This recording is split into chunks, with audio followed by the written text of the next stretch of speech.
Bonjour,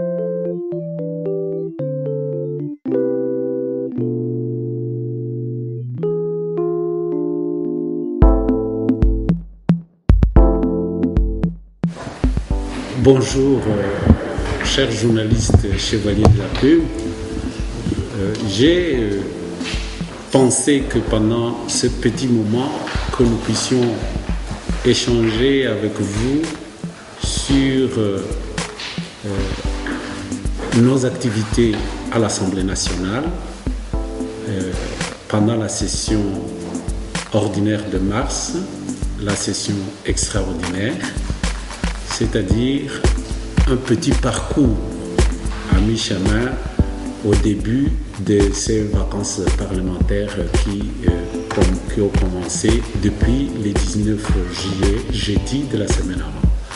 C'est pour cela que nous allons nous limiter dans ce cadre-là.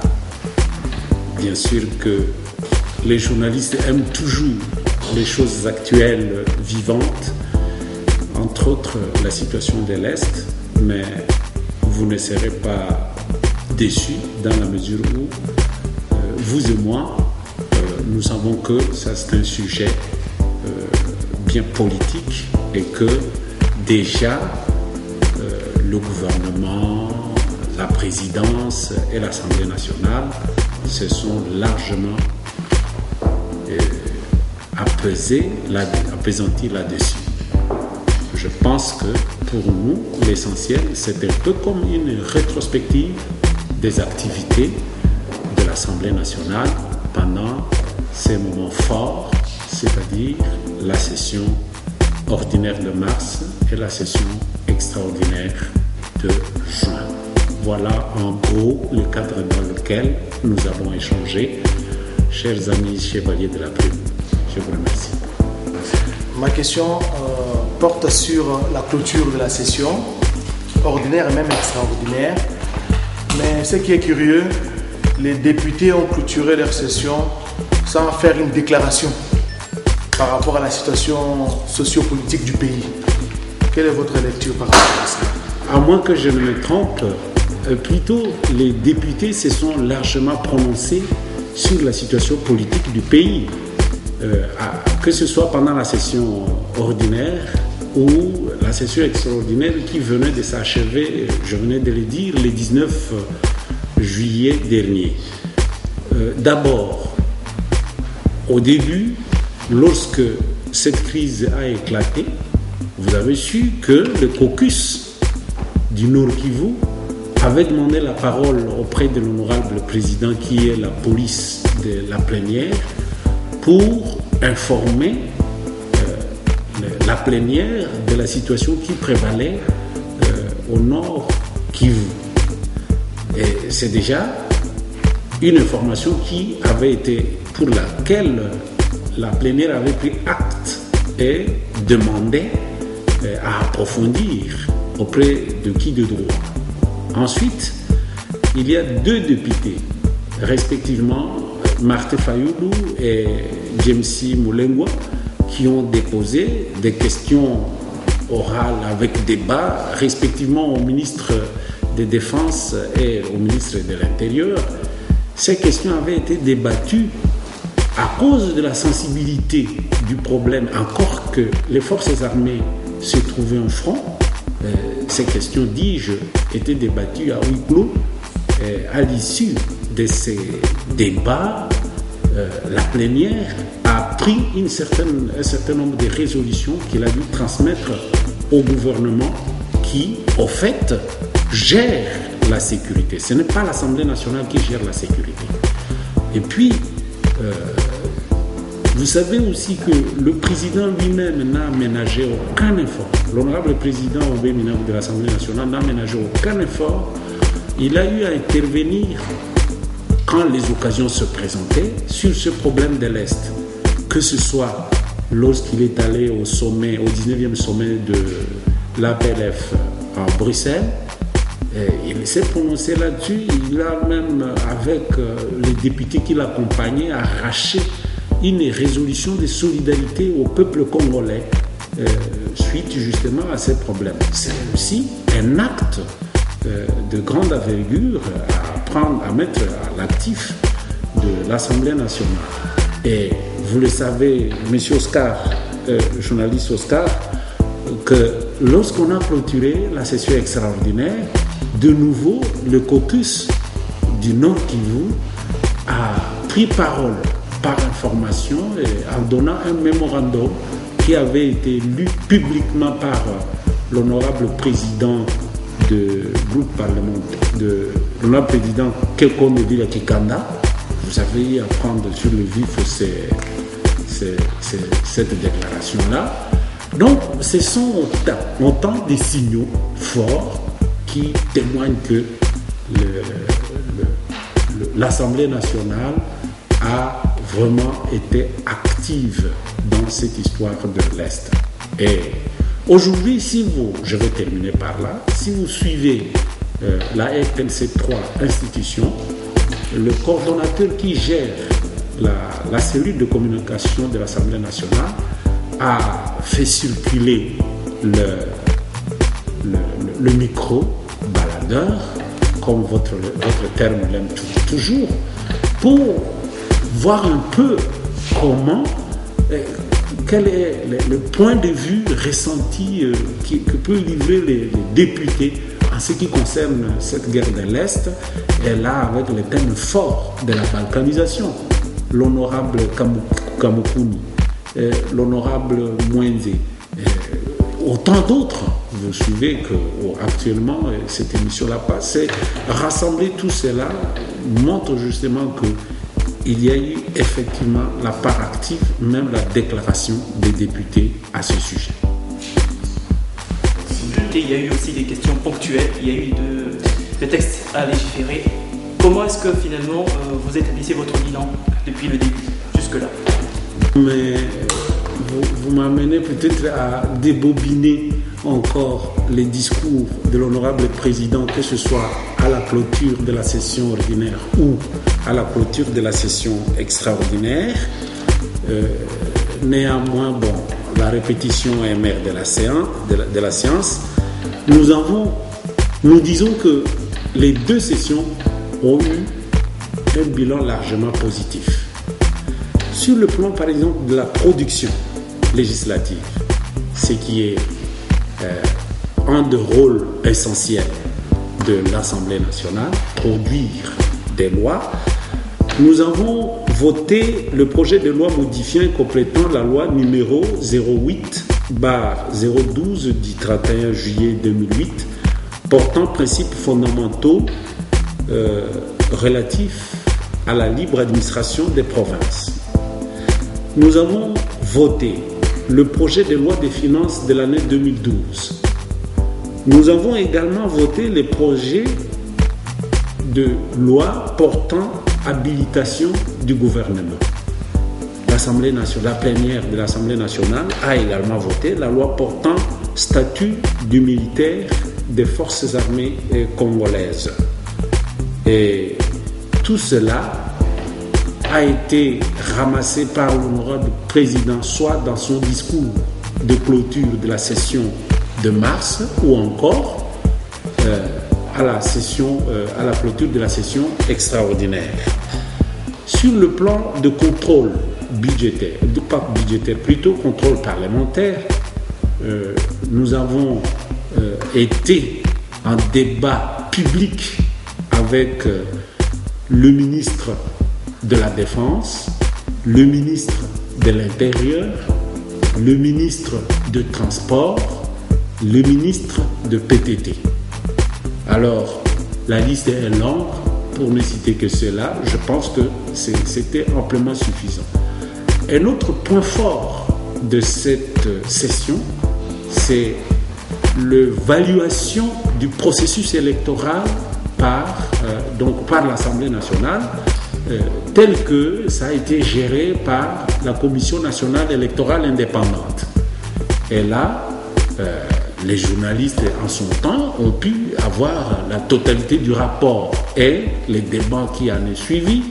À ces moments-là, nous avons fait notre évaluation et cette évaluation nous a permis à l'Assemblée nationale de pouvoir donner un certain nombre de recommandations à la CENI, d'abord à l'Assemblée, au Parlement congolais lui-même, pour que la loi portant création, organisation de la CENI soit révisitée, comme aussi la loi électorale.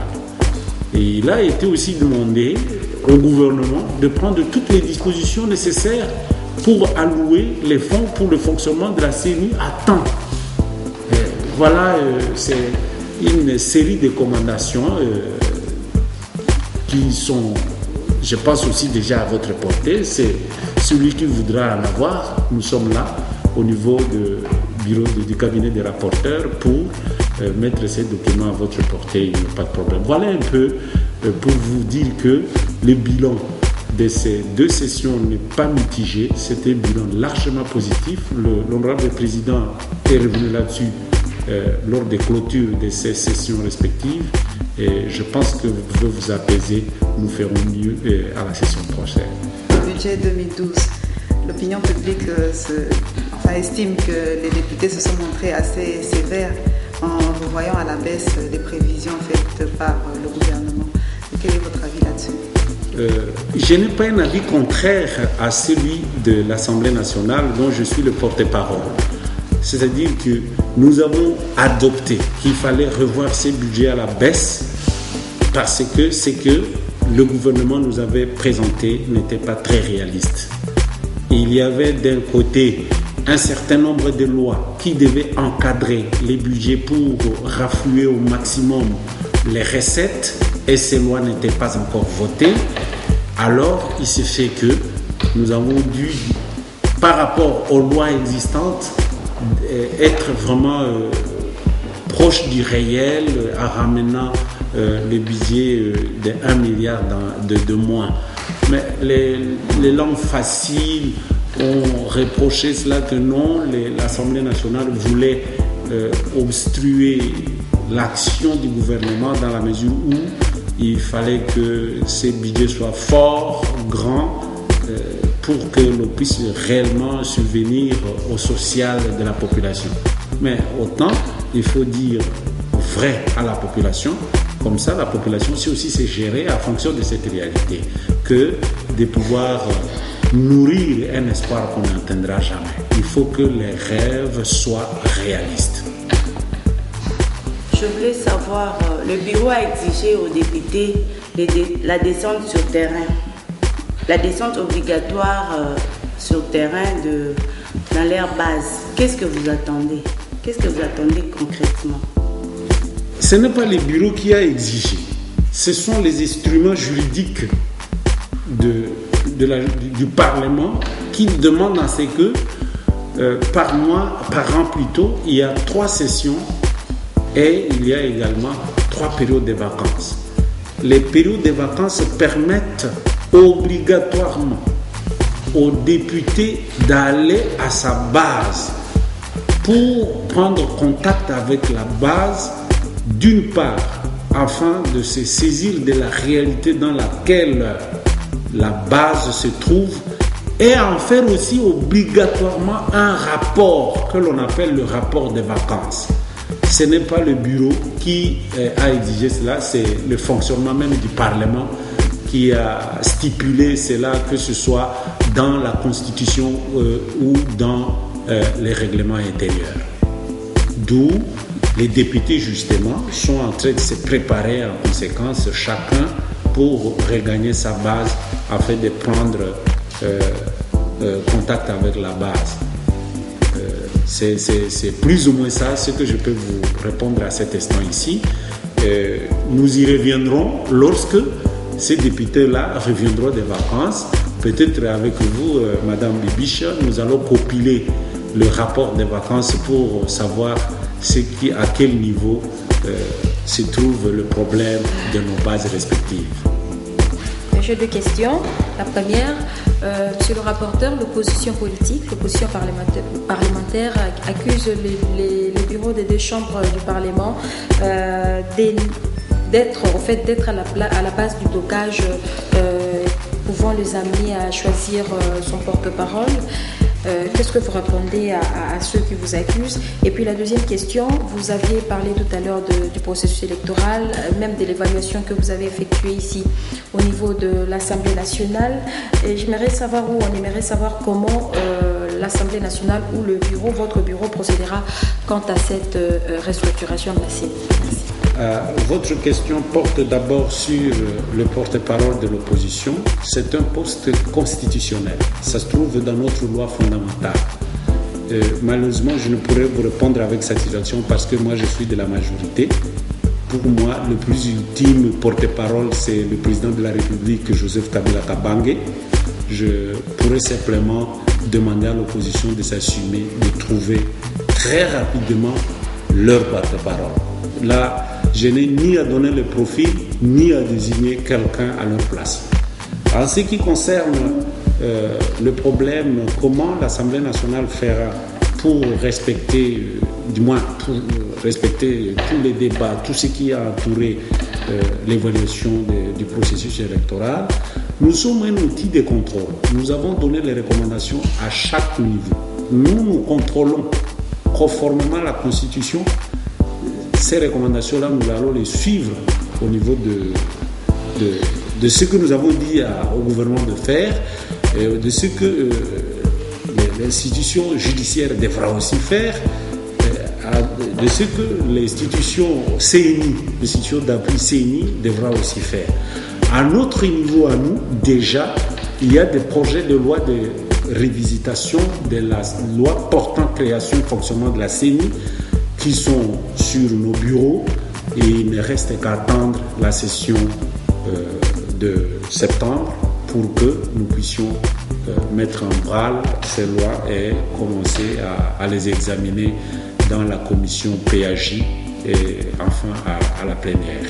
Voilà un peu en gros la réponse. Pour apporter un petit correctif, moi j'ai dit, il y a eu un hiatus dans mon langage, j'ai dit qu'il y avait 3 sessions. Non, il y a 2 sessions par an. La session de septembre, ordinaire de septembre, et la session ordinaire de mars. Et c'est à ce niveau-là qu'il y a donc 2 sessions. S'il y a des sujets urgents, on peut convoquer sur demande du bureau avec un ordre du jour déterminé une session extraordinaire. Là, c'est un correctif qui s'est glissé dans mon langage. 3 choses, la production législative, le contrôle parlementaire et la diplomatie parlementaire. Je dirais que tous les 3 secteurs ont très bien tourné. Dans la mesure où, en ce qui concerne la production législative, je venais d'énumérer un certain nombre de lois votées à notre ami de Digital, de Télé 50 plutôt, merci. Nous avons énuméré un certain nombre de lois votées. Et puis, en ce qui concerne le contrôle parlementaire, également, des ministres ont défilé devant l'Assemblée plénière pour expliquer certaines zones d'ombre en ce qui concerne leur domaine. Je vous tiens informé que déjà sur notre bureau, il y a 37 questions qui sont enregistrées et qui devront être débattues. Et pour ce faire, le bureau a choisi la journée de mercredi pour le contrôle parlementaire. Et cela se fera à raison de 2 fois par mois. Donc, vous connaissez le processus, est long.